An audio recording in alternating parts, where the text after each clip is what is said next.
República Mexicana. Por ejemplo, en temas de justicia, el derecho internacional ha ido fijando y desarrollando los conceptos de crímenes de lesa humanidad y de jurisdicción universal, que son ya parte del derecho y la legalidad internacional y que tanto cuesta aplicar en el mundo de hoy. Pero este movimiento por la justicia que estamos viviendo supone avances importantes desde abajo, como son los derechos humanos, la lucha por los derechos humanos en América Latina, y como es la recuperación de la memoria histórica en América Latina y también en España y en otros países, o el concepto, mejor dicho, la reivindicación de la justicia global por parte de los indignados españoles y del mundo. Sobre todo, nos interesa mucho más saber que hay una urgencia social, una demanda social de una democracia para todos, no solo para una élite, no solo para una clase social, para todas las clases, para toda la sociedad, para todas las ideas de verdad. Por fin, el sueño de Salvador Allende, de una vía pacífica al socialismo, se abrió camino en Venezuela, Ecuador y Bolivia en la década pasada. Estamos viviendo la extensión de la democracia al mundo islámico, de gran importancia, como veremos a lo largo de la conferencia. Estamos viendo con ilusión cómo la crisis del capitalismo global, que tanto se parece a la crisis de 1929, no está generando un auge del totalitarismo nazi-fascista, no está generando una guerra interimperialista como lo fue la Segunda Guerra Mundial en Europa, y no lo va a generar, porque hoy no es posible, porque el impulso social y global por la paz y la democracia en el mundo nos lleva a buscar las soluciones a la crisis en salidas que supongan más seguridad y más democracia. Surge, por lo tanto, como la estrella de esta nueva era histórica desde el punto de vista de la sociedad, un movimiento social global contra la globalización neoliberal que tiene tres fases desde el punto de vista temporal que están muy interconectadas y que guiarán esta conferencia. En primer lugar, 1994, la revuelta indígena de Chiapas. En segundo lugar, 1999, el inicio del movimiento anti-globalización en Seattle. Y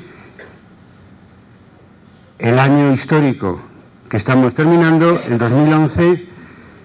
desde Túnez, Madrid y Nueva York, pues se ha iniciado un movimiento sin precedentes de indignación social y global, que nos recuerda, a los que ya tenemos edad como para recordar estas cosas, aquellos movimientos internacionales del siglo XX que terminaron con la Guerra Fría vinculados al movimiento obrero. El método que seguiremos para estudiar en esos tres apartados la formación del movimiento social global inacabada es, primero, hablar de los hechos, segundo, del contenido y del sujeto de cada etapa del movimiento social global, sus formas de acción de manera crítica y autocrítica y sus efectos inmediatos, los efectos inmediatos políticos de cada fase de ese del movimiento social global y los efectos inmediatos, históricos e historiográficos, que naturalmente es lo que tenemos que resaltar desde la mirada de historiador y de historiógrafo, con que yo voy a intentar abordar pues la historia desde el punto de vista de los movimientos sociales globales de los últimos 15 años. Bueno, voy a empezar por Chiapas. La vuelta de Chiapas vosotros la habéis vivido muy de cerca, la conocéis bien, pero la intención de mi intervención va más allá de Sinaloa y de la República Mexicana, toda vez que hoy mismo ya subiremos esta conferencia a YouTube para su difusión internacional a través de las redes de Historia Debate. Chiapas es, como ya sabemos, fue un nuevo comienzo, el punto de partida de un nuevo ciclo de movimientos sociales característicos de la nueva etapa histórica que se abrió después de la caída del muro de Berlín y que tiene mucho que ver con esta transición que estamos viviendo entre el siglo XX y el siglo XXI. Una parte, la selva lacandona, de una parte, el estado de Chiapas, de la República Mexicana, 4 años después de la caída del muro de Berlín, menos porque realmente los cambios que tanto sorprendieron a los analistas y a la sociedad en la Europa del Este se iniciaron en 1989 y terminaron en 1991, ¿no? Desde el socialismo llamado real hasta un capitalismo que, por lo menos en sus inicios, fue un capitalismo salvaje que bajó la esperanza de vida en todos los países que vivieron esa transición. Hoy en algunos de esos países la situación está más normalizada, pero se sacrificó toda una generación por un cambio que sorprendió a la teoría materialista de la historia y que con los nuevos movimientos sociales tenemos que reflexionar para reconstruir lo que fueron uno de los fundamentos más importantes de la historiografía del siglo XX, que fue y en alguna medida lo sigue siendo el materialismo histórico, ¿no? Bien, pues eso, 2 años antes de que terminara el proceso que se inició con la caída del muro de Berlín, unos colectivos sociales en una parte final de América Latina, desde la periferia latina, anuncian al mundo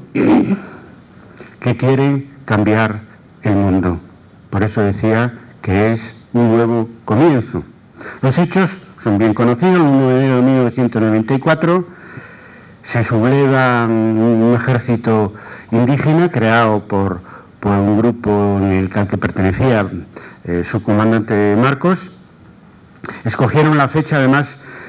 de ahí su importancia para el futuro movimiento social global. Escogieron la fecha simbólicamente porque suponía la entrada en vigor del Tratado de Libre Comercio de México con los Estados Unidos. Estuvieron, como sabéis, 10 días en armas, 12 días en armas, y supuso una conmoción nacional e internacional muy, muy importante, ¿no? Todavía vivimos del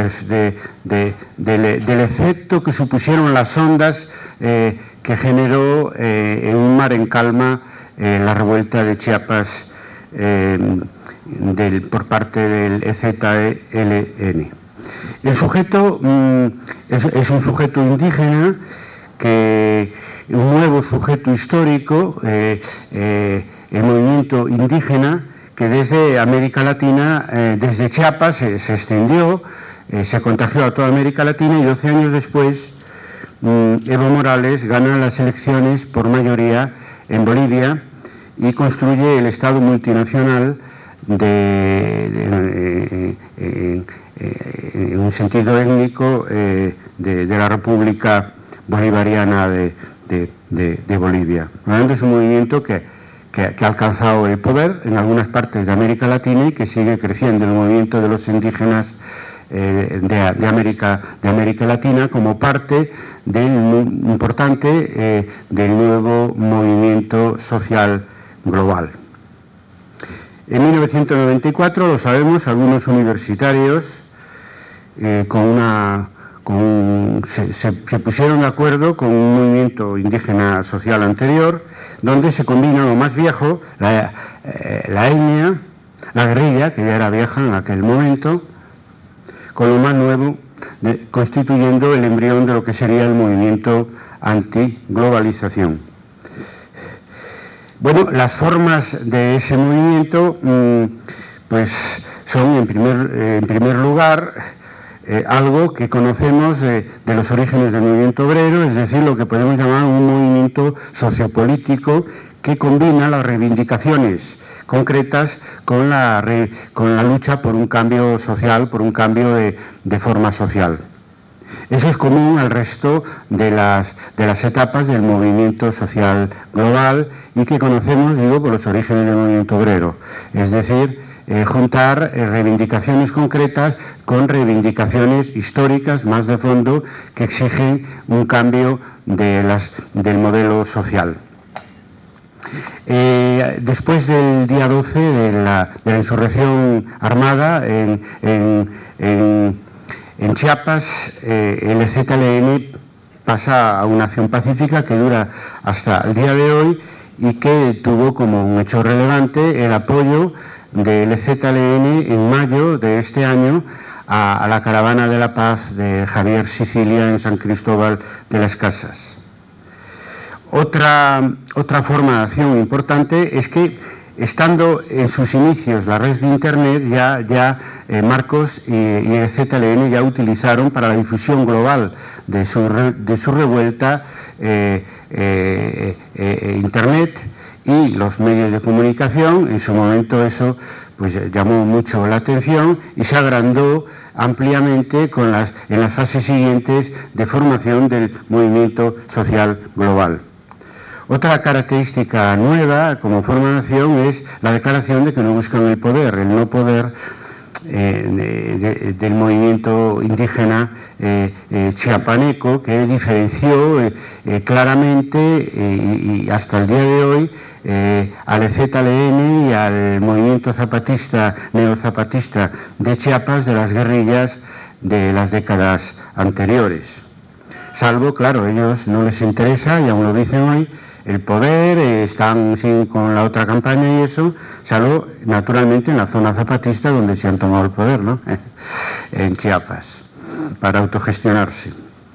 Bueno, los efectos inmediatos de la revuelta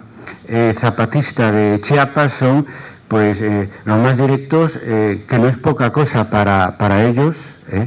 aunque pueda tener un interés global menor, es las autonomías de los municipios zapatistas, que les cuesta bastante mantener, considerando que han creado una legalidad paralela en la zona zapatista y que deberían naturalmente seguir manteniendo. Ha sido un éxito que dura ya años, inmediato. El otro es que yo creo que de alguna manera, y eso lo sabréis juzgar mejor vosotros, la revuelta chiapaneca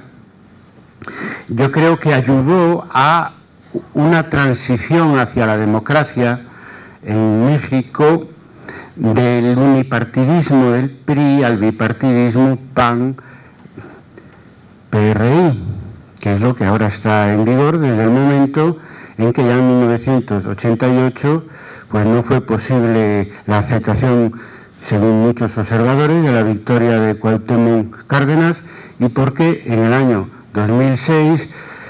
en opinión de muchos observadores y los propios seguidores del candidato Andrés Manuel López Obrador, pues hay dudas de que fueran al mismo tiempo limpias unas elecciones en las que, al parecer, por un 0,5% de los votos, pues no se aceptó la victoria del PRD. Esto es algo que, visto desde Europa, extraña soberanamente, ¿no? Porque la alternancia normalmente es entre derecha e izquierda, ¿no? No en el seno de la propia derecha o del centro derecha, como se quiera, lo cual demuestra que, y no es una excepción, México estamos ante una transición inacabada y a una democracia incompleta, de baja calidad. Lo digo con toda la autoridad de quien lo piensa lo mismo de la democracia española y de la democracia europea, y no digamos de la democracia norteamericana. Incómoda con las ocupaciones de plazas por parte de los indignados, como si los espacios públicos fueran del que gobierna y no fueran de la gente, ¿verdad? Pero transición inacabada, otros actores, y algo ayudó en su momento a que esa transición se iniciara. Me refiero a la revuelta zapatista. Sobre los efectos historiográficos del zapatismo insurgente de 1994 en adelante, he escrito ya en su momento un artículo, Chiapas y la escritura